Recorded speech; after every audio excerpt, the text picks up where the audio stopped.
Today I've got something quite different to share with you. Now, this is the Direct Force 2.1 putter from Lab Golf. Now, not only does this look very different, but it also has very unique performance characteristics. While this is most well known for its unusual looks, it also sparked a lot of interest when Adam Scott put it in play for the 2019 Masters. So for those of you who are not familiar with Lab Golf, it actually stands for lie angle balanced. Now, what that means is the putters are designed to resist torque. Okay, for those of you who aren't quite Bryson DeChambeau level of scientist, torque is a force that causes rotation. So in terms of putting, that will be something that causes the face to open and close. Now obviously excess rotation isn't ideal in putting. If we look at putting in the simplest form, really what we're trying to do is aim the putter correctly and then return it back to that square position so we can get the ball starting on line. Now, if the face of the putter is rotating loads, you're never going to do that consistently. Now, part of the lie angle balance story is the fact that it's also 100% symmetrical, so the weight is completely equally balanced throughout the putter. So you can see this if I kind of spin the putter. It doesn't really have a preference to where it stops. Kind of each time it's just losing force and dropping in a different place. Now, if we take that compared to kind of a traditional, maybe face balance putter, you can see when you spin it, it's almost wanting to stop at the same place every time. Now that's not just personal to this putter, that's kind of the same with all these balance levels of putters. So you can see how the face has a bias towards the direction that it wants to hang. Now this isn't the case with this, so that's why they're saying it's going to create more consistency and you're going to get that kind of consistent face angle at impact because it's just relative to your stroke, so the face is going to stay square to your path.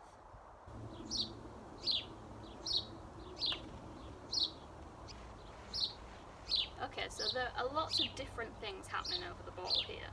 Now, first and probably the most notable is the fact that the shaft is in the centre of the club, so it's not at the front near the face as we'd normally expect, and it's not even back by near, say, the hosel. It's literally centred in the middle of the club, which is very strange initially to look at if you haven't used something like that before.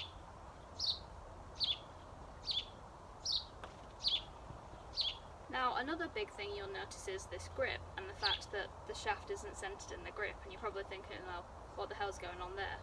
This is actually designed to give you a natural forward press, so this is something I struggle with and a lot of golfers struggle with, is it just doesn't feel right when you forward press the club.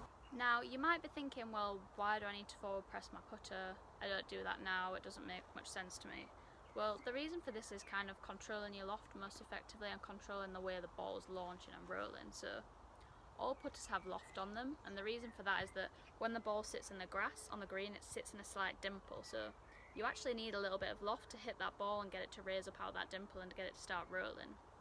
Now, if you have too much loft, you're going to generate backspin. So what that means is the ball's just going to roll really inconsistently on the green, so getting a good control of speed is going to be very hard, even if you put in a consistent tempo and stroke on the ball.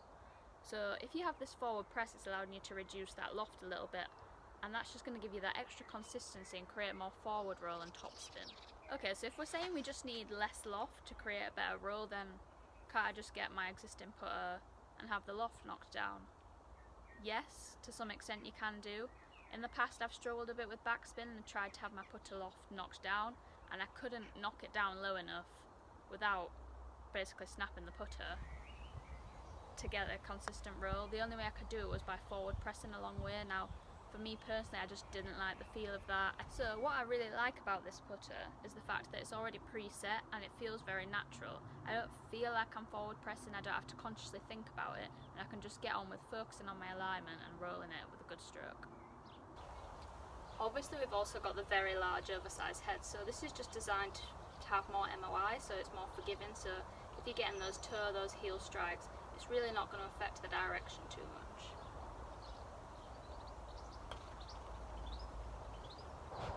Okay, I'm just going to try see what happens if I really strike these out of the heel and the toe and see if it's as forgiving as Lab are saying it is.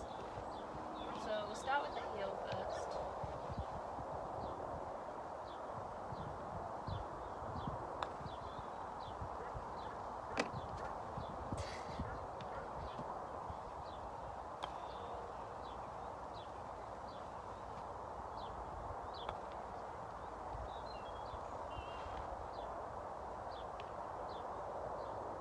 pretty good, I'd say.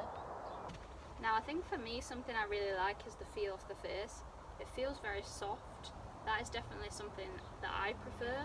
Obviously it's going to come down to personal preference for each person, but for me I really like the feel and the way it was rolling the ball.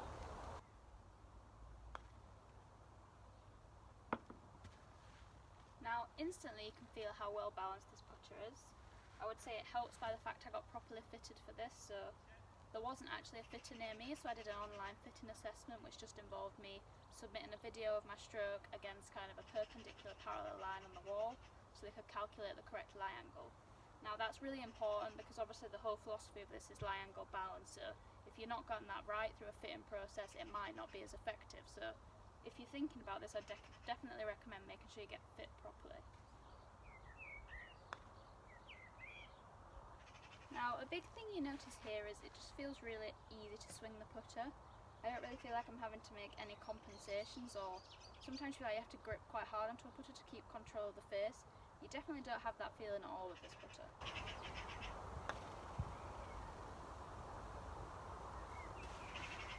Another thing to note here is each build is custom built, so you can pick alignment options. There are 36 different alignment options.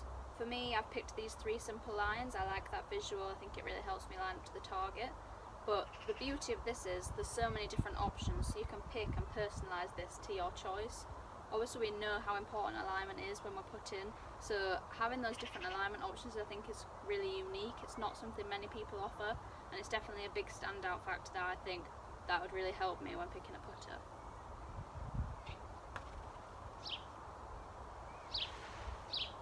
Now overall I would say I really do like the looks of this. Yes, it's big, it's bold, it's different, but I think once you get used to that idea and accept it, it sits really nicely behind the ball. I like the way that we've got the all black finish that feeds through the shaft into the club head. So I think visually it sits really nicely and it is a really good looking product. Obviously there's going to be those of you who are more conservative about how your putter looks. They do offer a blade putter as well, so that is definitely an option if you just really can't get past the size of this club head. But it will not be as forgiving. This is higher MOI, more forgiving on off-centre strikes, so you'll still get the lie angle balancing in the blade, which is going to give you kind of that great consistency of face and good feeling stroke, but you won't get that as much forgiveness on kind of toe heel strikes.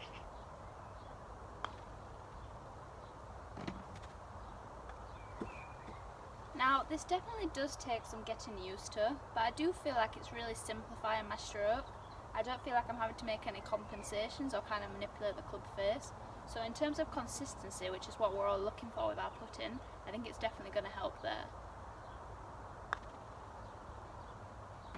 I've been testing this putter for a while now, and I'm really struggling to see why I wouldn't just put it in my bag.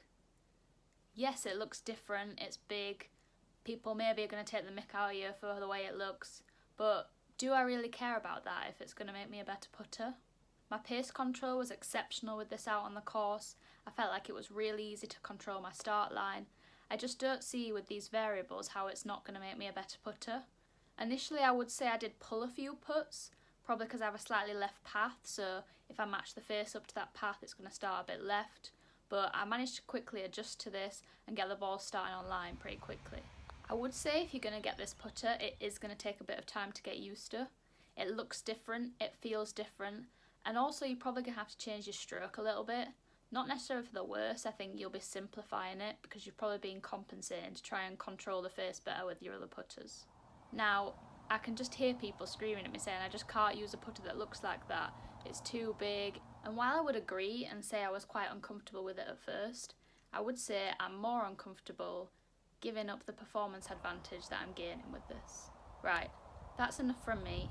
If you've liked this review, don't forget to give us a like, and if you're new to the channel, make sure you subscribe too.